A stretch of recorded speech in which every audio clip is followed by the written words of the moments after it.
नमस्कार, विशेष मध्ये आपल्या सगळ्यांचं स्वागत। मी प्रसाद काथे।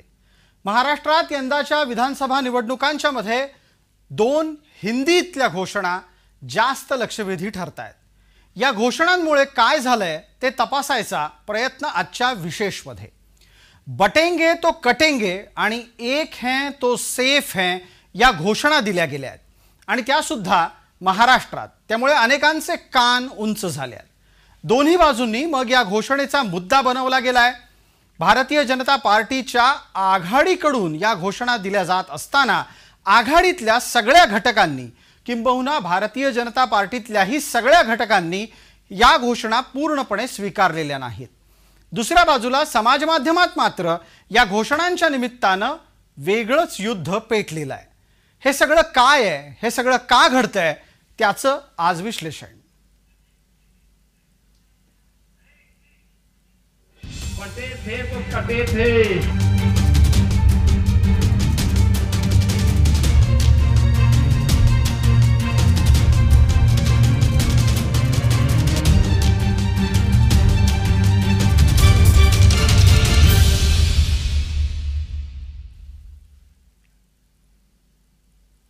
भारतीय जनता पार्टीच्या महाराष्ट्रातल्या शीर्षस्थ नेतृत्वाकडूनही बटेंगे तो कटेंगे आणि एक है तो सेफ है ही घोषणा दिली गेली। तसं पाहायला गेलं तर देवेंद्र फडणवीसांचा चेहरा हा अशा प्रकारच्या घटनांच्या साठी नाही आणि अशा प्रकारच्या घोषणांच्या साठी सुद्धा ओळखला जात नाही, पण तरी सुद्धा फडणवीस या प्रकारच्या घोषणा देताना दिसले आहेत।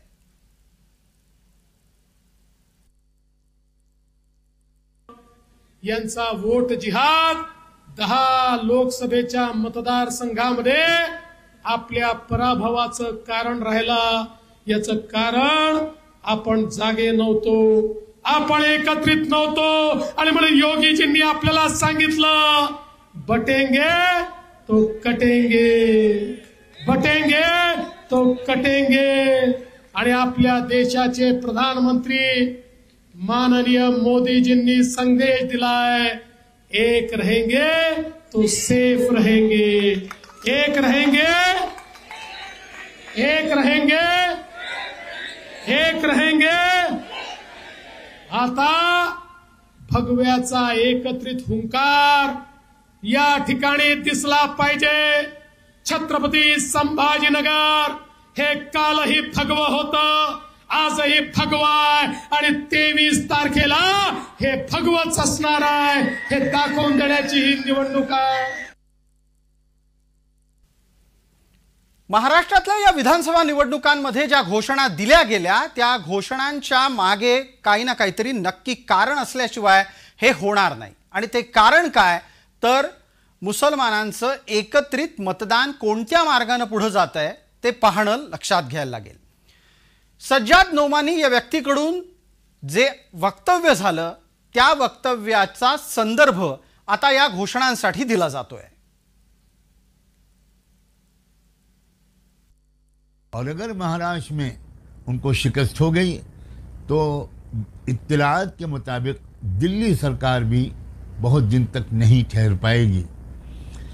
तो हमारा निशाना सिर्फ महाराष्ट्र सरकार नहीं है बल्कि मरकजी हुकूमत है और मुल्क का मुस्तकबिल है।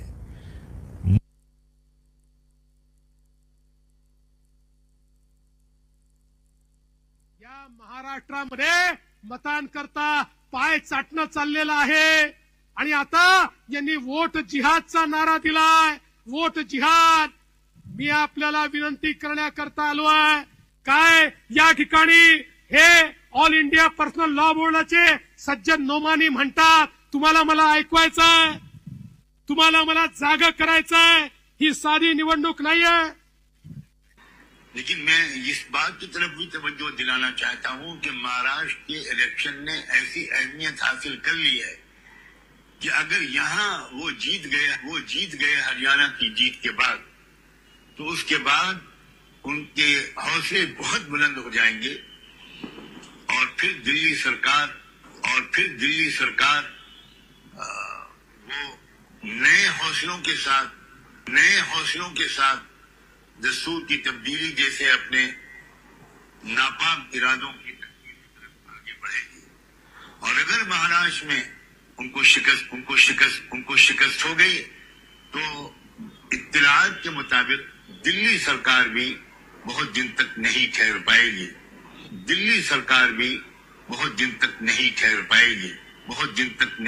पाएगी। तो हमारा निशाना सिर्फ महाराष्ट्र सरकार नहीं है, बल्कि मरकजी हुकूमत है और मुल्क का मुस्तकबिल है।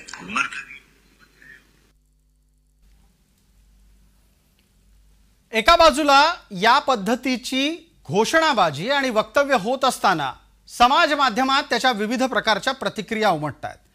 बटेंगे तो कटेंगे ही घोषणा ज्यांना आवडत नाही त्यांच्यासाठी इतर घोषणा कशा चालतात असं म्हणत तिथे सामाजिक माध्यमांवर पोस्ट होत आहेत।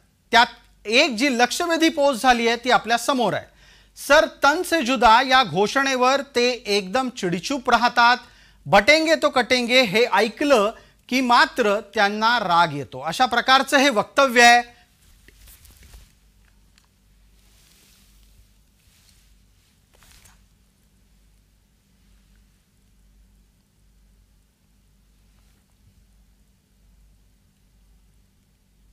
मुळात हा सगळा विषय सुरू झाला तो योगी आदित्यनाथ यांच्या वक्तव्यामुळे। बटेंगे तो कटेंगे ही घोषणा दिली ती योगी आदित्यनाथ यांनी। आदित्यनाथ हे स्वतः उत्तर प्रदेशातल्या गोरक्षनाथ मठाचे महंत आहेत, म्हणजेच प्रमुख आहेत। त्याच्या पलीकडे जाऊन त्यांच्यावर घटनात्मक जबाबदारी सुद्धा आहे आणि ती आहे उत्तर प्रदेशच्या मुख्यमंत्री पदाची। छत्रपति शिवाजी महाराज का संघर्ष हो या संभाजी महाराज का, हमें नई प्रेरणा देता है। और छत्रपति शिवाजी महाराज हम सबको एकजुट करके लेके गए थे, हर भारतवासी को अपने साथ जोड़े थे, अपने सेना का हिस्सा बनाए थे। छत्रपति शिवाजी महाराज जिस एकजुटता का प्रदर्शन करके हिंदवी साम्राज्य की स्थापना किए थे, आज उसी का आह्वान करने के लिए उन्हीं से प्रेरणा लेकर के मैं बार बार आपसे कहता हूं कि बंटिए मत। उन्हीं से प्रेरणा ग्रहण करके मैं आपसे कहता हूं बंटिए मत, क्योंकि जब भी बटे थे तो कटे थे।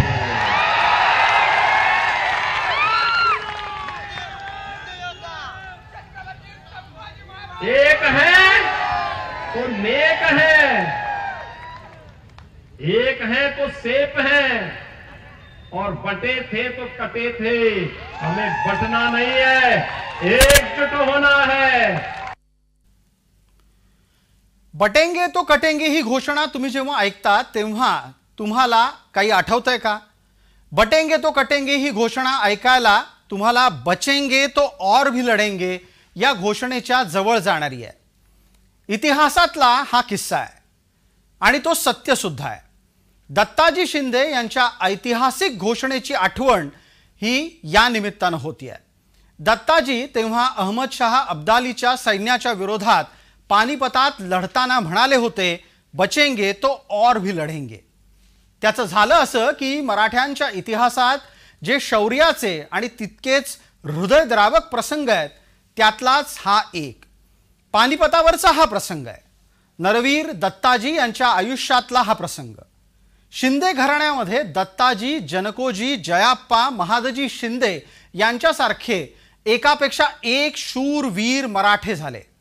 मराठा साम्राज्याचे हे अभिमानी पुरुष मराठ्यांच्या आणि गिलच्यांच्या लढाईमध्ये जानराव वाबळे, बयाजी शिंदे, गोविंदपंत बुंदेले या सर्वांना मागे रेटून यमुना उतरून आणि अवघ्या 5 घटकात 500 मराठ्यांना ठार करून शत्रूनं मोठं आव्हान उभं केलं होतं। अगदी थेट जरी पटक्यावरच चाल केली होती म्हणाना। गिलच्यांच्या तोफांचा, बंदुकांचा मारा फार होऊ लागला तेव्हा जीवाची तमा सोडून उभयता पाटील बावा निशाण वाचवण्यासाठी झोंबू लागले। अर्थात त्यांनी शौर्याची शर्थ केली। जागा फारच अडचणीची, नदी तीर, शेरणीची बेटं आणि त्यात अडकलेले मराठे। हत्तीवरील 8वी घटका वाजली तशी एक गोळी जनकोजीच्या दंडास लागली आणि जनकोजी बेशुद्ध पडले। ते पाहताच दत्ताजी यांनी जोरानं गिलच्यांवर घोडे घातले. इतक्यात यशवंत जगदाळे धारातीर्थी पडले. त्यांचा देह काढण्यास दत्ताजी गेले असता त्यांच्या उजव्या बरगडीमध्ये गिलच्यांची गोळी लागली आणि ते घोड्याखाली आले. त्यावेळी अब्दालीच्या शाहानं दत्ताजींना विचारलं, क्यों पाटिल, हमारे साथ और लढोगे? त्या मुजोर गिलच्याला शूर नरवीर दत्ताजी म्हणाले, बचेंगे तो और भी लढेंगे. आणि दत्ताजी यांनी प्राण सोडला. दत्ताजींचं ते शौर्य आजही मराठी मनामनात आहे आणि गिलच्यांच्या विरोधात एकत्रितरित्या एक दिलानं लढण्याचा त्यांचा मंत्र आजही मराठी मातीत कायम आहे.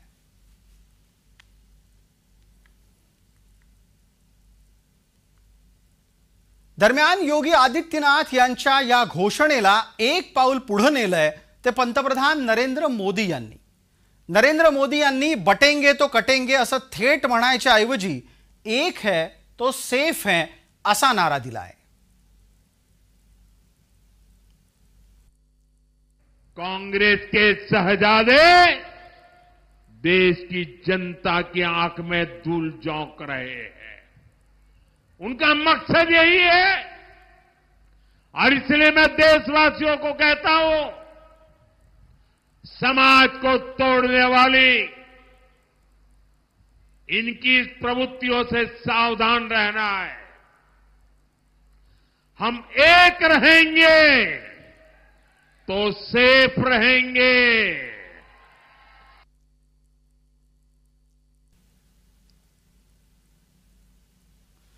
महाराष्ट्राच्या निवडणुकीमध्ये सुरू झालेला बटेंगे तो कटेंगे आणि एक है तो सेफ है या घोषणांच्या उत्तरादाखल समाज माध्यमात जोरदार युद्ध सुरू झालंय.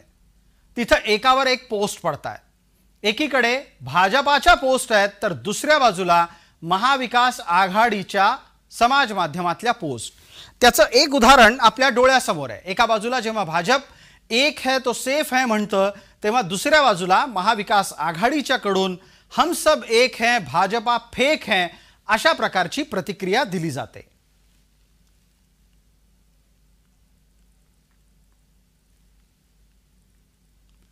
या लढाईमध्ये एक मुद्दा हा ख्रिश्चन मिशनऱ्यांच्याकडून होणाऱ्या धर्मांतराचा आणि त्याचबरोबर मुसलमानांच्याकडून होणाऱ्या अत्याचाराचा पण असतो. आणि त्या निमित्तानं चादर आणि फादर यांच्यापासून मुलांना वाचवायचं असेल तर 100% मतदान करा असाही एक प्रचार समाज माध्यमात होताना दिसतो आहे.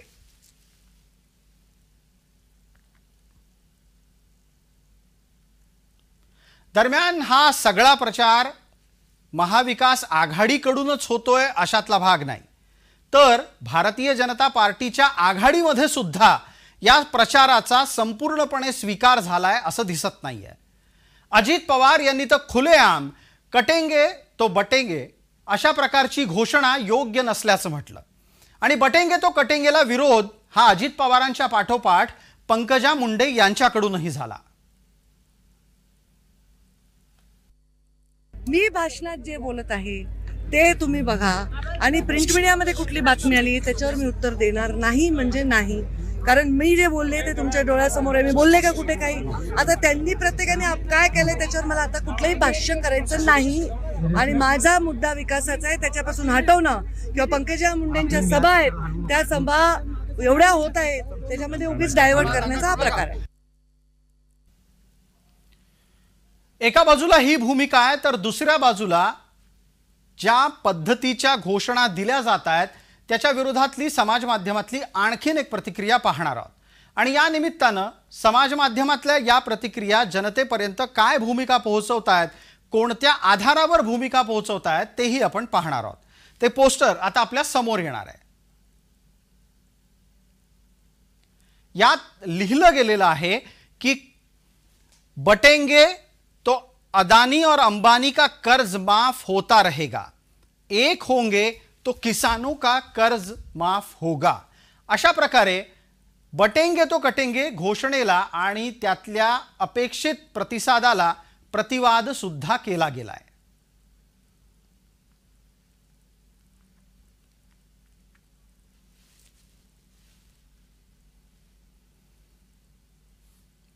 मुळात या घोषणा का दिल्या गेल्या ते तुम्हाला लक्षात आणून द्यायला हवं. या घोषणेला कारण ठरली आहे ती काँग्रेसची प्रचार भूमिका. काँग्रेस गेल्या काही दिवसांपासून जे मांडतीये ते नक्की काय आहे ते पाहूयात.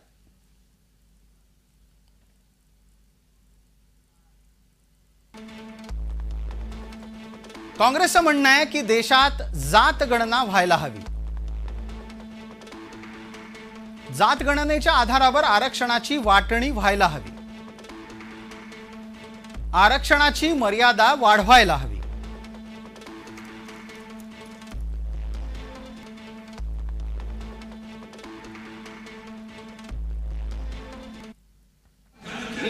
जितना मेरा आप लोग इंसल्ट करना चाहते हैं आप खुशी से करिए, आप रोज करिए, मगर एक बात मत भूलिए, जाति जनगणना को हम यहां पास करके दिखाएंगे.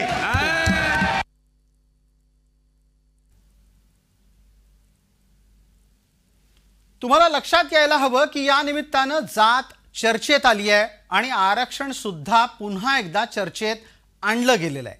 त्याचा आणखी तपशील विस्तार पद्धतीनं.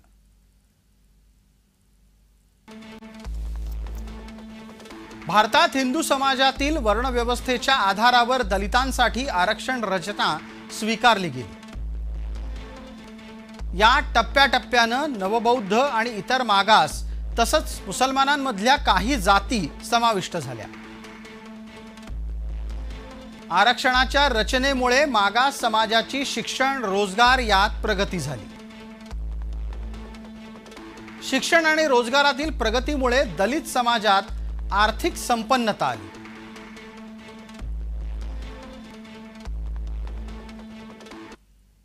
लोकसभेमध्ये विदर्भामध्ये काँग्रेसनी त्यांचे जे सगळे उमेदवार होते ते कुणबी समाजाचे उमेदवार त्यांनी उभे केले होते. त्यांनी एक समाज निश्चित करून त्याच्यामध्ये त्यांनी तो बसवला आणि त्याचा आपण बघितलं लोकसभेमध्ये त्यांना प्रचंड फायदा मिळाला. नाना पटोलेंनी असं खाजगीमध्ये एका ठिकाणी म्हटले होतं की या 10 जागा जर आम्हाला मिळाल्या असत्या म्हणजे त्यांच्या सीट शेअरिंगमध्ये तर कदाचित त्यांच्या 10 जागा निवडून येऊ शकल्या असत्या. म्हणजे नाना पटोलेंनी असंच एक समीकरण 2019 मध्ये चालवलं होतं. त्याला DMK फॅक्टर म्हणायचे, दलित, मुस्लिम आणि कुणबी. तर हा जो एक जाती विभाजनाचा फायदा जो काँग्रेसला मागच्या काही वर्षांमध्ये मिळतो आहे. एकीकडे आरक्षणाचा लाभ मिळणारा समाज आहे आणि दुसऱ्या बाजूला आरक्षणाचा लाभ न मिळणारा समाज. अशी दरी आता स्पष्ट झाली आहे आणि ती रुंदावतीये सुद्धा. एका समाजामध्ये या घटकाकडून आरक्षणाच्या बाबतीतली भूमिका सुद्धा मांडली जाते आणि काही घटक हे आता आरक्षणाच्या मागणीसाठी अधिक आक्रमकरित्या पुढे येत आहेत. यात प्रगत समाज घटक सुद्धा आहेत, हे विशेष. त्यामुळे हा वाद जसजसा वाढतोय समाजातले आपापसातले संबंध अधिकाधिक ताणले जात आहेत, दुरावले सुद्धा जात आहेत.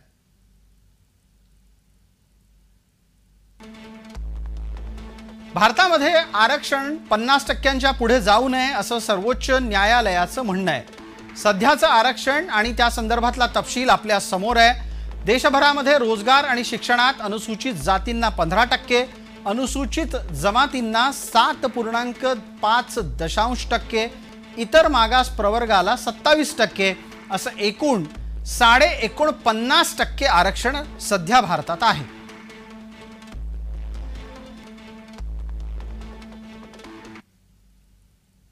आरक्षणाच्या या रचनेमुळे लाभार्थी असलेले घटक हे पुढे मतपेढी बनले आणि त्यामुळे देशभरात जातीय आरक्षणाच्या राजकारणाची प्रामुख्याने सुरुवात झाली. विशेष म्हणजे हिंदूच एकमेकांच्या विरोधात उभे ठाकले. त्या हिंदू समाजाला दुफळीपासून वाचवलं ते प्रभू श्रीरामानं. श्रीराम जन्मभूमी आंदोलनामुळे अवघा हिंदू एक झाला आणि दीर्घकाळ या आंदोलनाच्या पाठीशी उभा राहिला. स्वाभाविक याचा सगळ्यात जास्त लाभ भारतीय जनता पार्टीला मिळाला. अवघ्या 2 खासदारांवर घसरलेल्या भाजपानं त्यानंतर सलग 2 वेळा संपूर्ण बहुमतात येऊन केंद्रात स्वतःची सत्ता स्थापन केली. हिंदू एकत्रीकरण हे त्यासाठी प्रखर पाठिंबा देणारं अस्त्र भारतीय जनता पार्टीकडे होतं.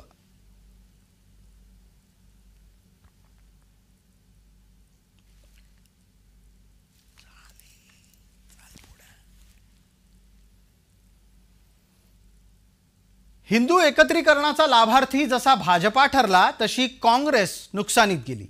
काँग्रेसचा लोकशाहीतील मतलब लोकसभेतला पक्ष हा गेल्या 2 निवडणुकीमध्ये कसा बसा तग धरून आहे।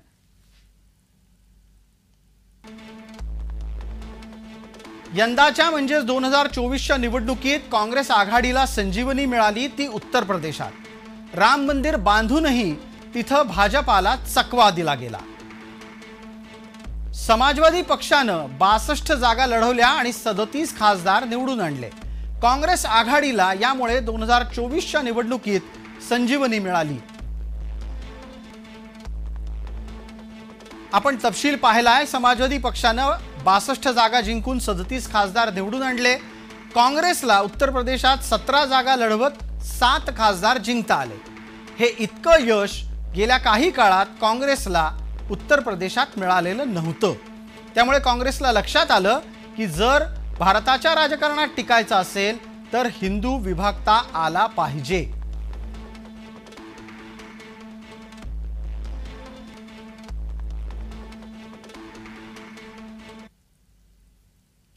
या सगळ्या राजकारणामध्ये एक है तो सेफ है अशी घोषणा सुद्धा समोर आली आणि या पूर्ण स्थितीत जी चित्र डोळ्यासमोर येत आहेत ती आता आपण पाहणार आहोत। या चित्रामध्ये मुळात एक है तो सेफ है ची गरज अधोरेखित केली गेली आणि त्यात दाखवलं गेलं की आदिवासी, मराठा, ओबीसी, अनुसूचित जाती आणि जमाती आणि तसंच दलित ही सगळी मंडळी एक राहिली तर एक मूठ तयार होईल आणि त्याचं प्राबल्य असेल। पण जर समजा काँग्रेसच्या ध्येय धोरणांना अनुसरलं तर आदिवासी, मराठा, ओबीसी, अनुसूचित जाती जमाती आणि दलित हे एकमेकांपेक्षा वेगळे होतील आणि अपेक्षित असलेली आपल्याला एकजूट समाज आणि यश म्हणून मिळणार नाही।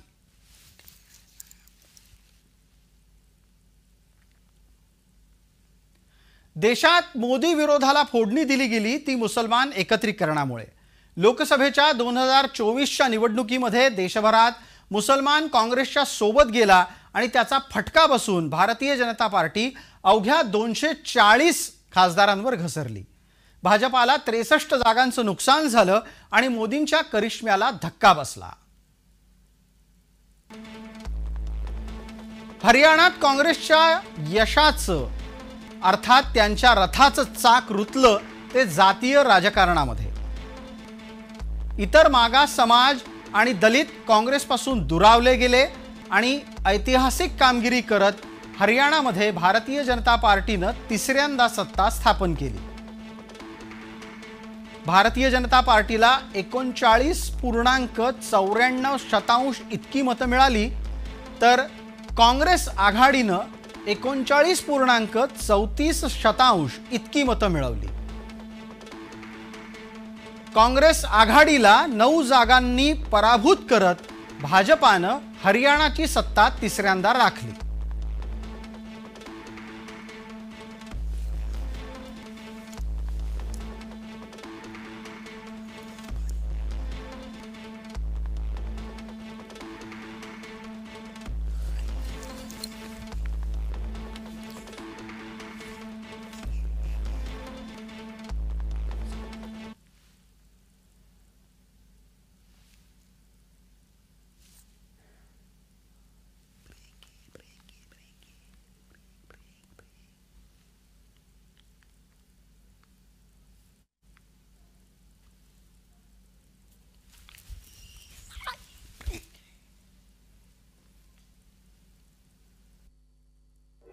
बटे थे तो कटे थे।